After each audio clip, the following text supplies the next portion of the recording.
ममता बॅनर्जी यांनी राजीनामा न देण्याची भूमिका ही आंदोलनाचा भाग असल्याचं खासदार संजय राऊत यांनी म्हटलं।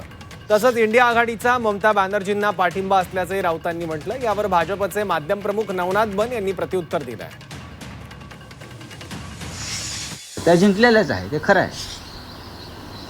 आता त्या असं म्हणतात मी रस्त्यावरती उतरून पुन्हा ममता बॅनर्जी काय आहे दाखवेन। ममता बॅनर्जी या काय आहेत देशाला माहिती आहे।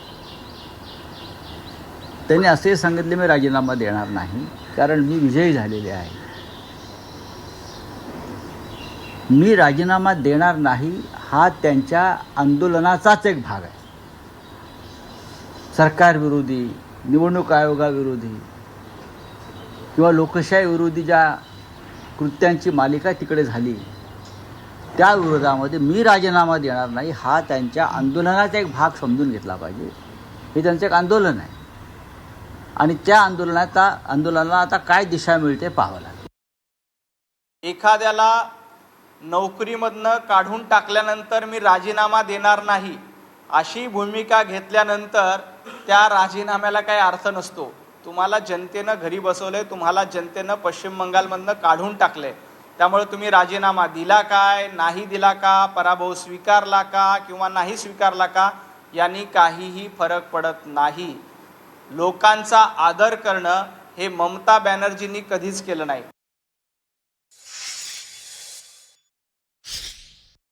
कालपर्यंत त्या इंडिया आघाडीसोबत नव्हत्या, पण आता इंडिया आघाडी त्यांच्यासोबत आहे। देशातल्या सर्व प्रमुख नेत्यांनी इंडिया आघाडीतल्या त्यांना फोन करून या लढाईमध्ये त्यांच्या आम्ही सगळे तुमच्यासोबत आहोत ही भूमिका घेतलेली आहे। राहुल गांधी असतील, उद्धव ठाकरे असतील, सर्वच प्रमुख नेते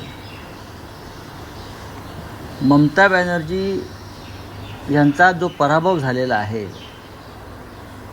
आणि त्या असं म्हणतात की हा पराभव झालेला नाही, या मताशी आम्ही सहमत आहोत। गुंडगिरी करणं, दादागिरी करणं हे 15 वर्ष ममता दीदींनी पश्चिम बंगालमध्ये केलंय।